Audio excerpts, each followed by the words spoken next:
Við höldum áfram með föstudagsþáttinn héðan frá Hótel Bláfelli á Breiðdalsvík, en til okkar er kominn Björgvin Valur Guðmundsson, Krillukarl á Stöðvarfirði. Í fyrra fundust merkar minjar við uppgröft við bæinn Stöð í Stöðvarfirði og þú tengist í máli eitthvað, Björgvin? Jú, ég tengist í aðeins. Þannig þá helst að þegar að fréttist austur fyrir nokkrum árum síðan að það væru þarna minjar sem að Dr. Bjarni Einarsson rak augun í þegar hann var að kanna þátt að leggja ljósleiðar þarna þvert yfir skömmu fyrir hrun, held ég, og þá þarf alltaf að kanna hvort að sé einhverja fornminjar sem eru raskast í leiðinni og hann var fenginn í að labba þessa leið og sá þetta, sá móta fyrir þessi í túninu og svo bara gleymdist það einhvern veginn. Svo fréttist þetta væri nú þarna nokkrum árum seinna, sem sé fyrir 3 árum seinna svo. Og mér þótti þetta svo áhugavert að ég fór að keyra á það yrði farið að gera eitthvað í svo talaði við Bjarna og hann til í að koma eða fengist fjármagn í þetta og við stofnaðum áhugamannafélag og fornleifarannsóknir og höfum komið að því að fjármagna þetta verkefni og veita allan þann stuðning sem að þarf í heimabyggð fyrir fornleifafræðingar sem koma þarna kannski 10 saman og eru 1 mánuð og ég svona í forsvari fyrir þeim hópi, það mín aðkoma að þessu máli. En hvað það? Það hellingur af gömlu dóti, skal ég segja. Það líklega bær eða íverustaður frá því mjög snemma á landnámsöld og jafnvel eldra, jafnvel síðan, Bjarni hefði kenningu að hingað hafi komið könnuðir sem komuðu til Íslands og voru ég veit svo mikið hvað lengi sumarlanda, kannski 1 ár lengur, kom oftar en einu sinni jafnvel, byggðu sér búðir og voru einhver staðar, það er alltaf miklu skynsamlegra að gera það heldur en bara að smala fjölskyldunni til skip og segja ok, við erum að fara eitthvað. Og hann heldur að við séum búin að grafa niður og eitthvað svoleiðis. En ég líka vissum að ekki langt frá sé þá landnámsskáli sem hafi svo orðið varanlegu bústaður. Og það er ekki útilokað að það sem er verið að grafa í núna sé landnámsskáli. Það vantar við svo langgeld eins og alltaf verið í landnámsskálum.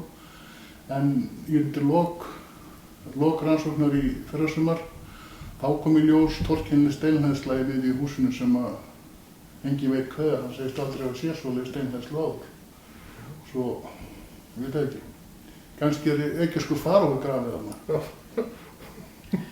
En þetta er merkur fundur, það er ekki margir eða aðrir slíkir á Austurlandi það?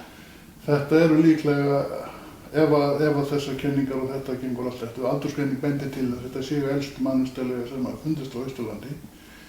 En það er ekki þeim að sagt að það sé ekki aðrar eldri einhvers staðar annars staðar. Og nafnið Stöð bendir til þess að þetta hefði verið útstöð. Og já, það svona styrkir þetta aðeins. En þetta kemur allt í ljós þegar áfram verður haldið. En á hvaða stað er verkefni núna og hver er næstu skref? Það er búið að rannsaka þetta í 1 ár. Það var tekinn prufuskurður fyrir 2 árum síðan. Og það var aldursgreint og það var aldursgreint frá því snemma á, svona 800, snemma á 9. öld, jafnvel seint á 8. öld. Og svo í fyrrasumar var farið að grafa Valvöru og það fannst þarna langhús eitthvað. Og því voru haldið áfram í sumar, greftir bæði í því og eins á öðrum stöðum nálægt þar sem hann telur líklegt að sé eitthvað að finna. Þetta felur alltaf fjármagn. Við höfum verið heppin með það að austursk fyrirtæki eins og Alcoa og svo Fjarðabyggð og uppbyggingarsjóður hafa verið duglegt að styðja okkur og fleiri. Fornminjasjóður náttúrulega leggur peninga í þetta og svo hafa bara smá fyrirtæki á Stöðvarfirði verið mjög duglegir að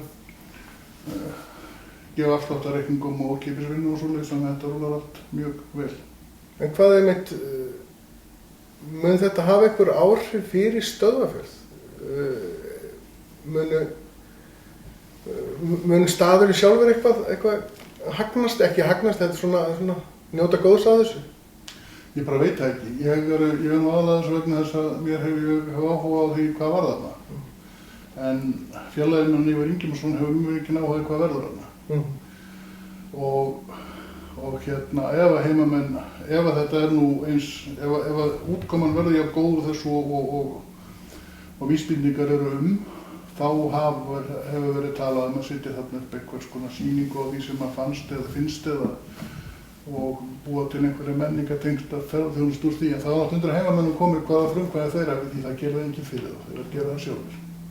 En mikill áhugi, finnið þið fyrir miklum áhuga hjá heimafólki og fólki kannski á Austurlandi? Mjög miklum áhuga á heimafólki, já. Við stofnum félagið og þar eru greidd félagsgjöld og ég held þessi flestir stöðfyrringar sem voru ekki það. Og víðar, brottlutir og Austfirðingar fleiri. Það mikill áhugi fyrir þessu. Allavega, þeir talaði mig. En þetta, nú spyr ég því ég veit það ekki, fornleifa uppgröftur, er þetta spennandi? Mér finnst það, ég hef aldrei staðið svona áður. Ég hef alltaf haft áhuga á sögu og ég ætlaði alltaf að vera fornleifafræðingur. En einhverju leyti vegna þá gerði ég það aldrei. En þetta mjög spennandi og þetta er ekki fyrir óþolum og það stressa. Nei. Þú ert ekkert að flýta þér þessu? Það flýtir sér enginn þetta. En ég sá einmitt á síðunni hjá okkur fyrra sem ég nú aðilega að fólki var svona boðið að hjálpa eða að fá að fylgjast með þessu. Ekki kannski við uppgröftið sjálfan en svona hafa einhver aðkoma að þessu. Það er kannski einhver áhuga ennþá meira. Já. Fólk hefur hjálpað eins og ég sagði, fyrirtæki og einstaklingar hafa hjálpað til með því að veita afsláttað vinnu eða ókeypis vinnu og svo hafa bæjarbúar fært inn, þorpsbúar fært bakstöður og svona innendir og já, held ég farið mjög vel með þá og fólk hefur lagt til aðra vinnu líka, já, mjög ljósum. Við látum þetta vera lokaorðin hjá okkur í kvöld. Þakka kærlega fyrir komuna. Föstudagsþátturinn verður ekki lengri hjá okkur að sinni. Við kveðjum hérna að austan. Bless.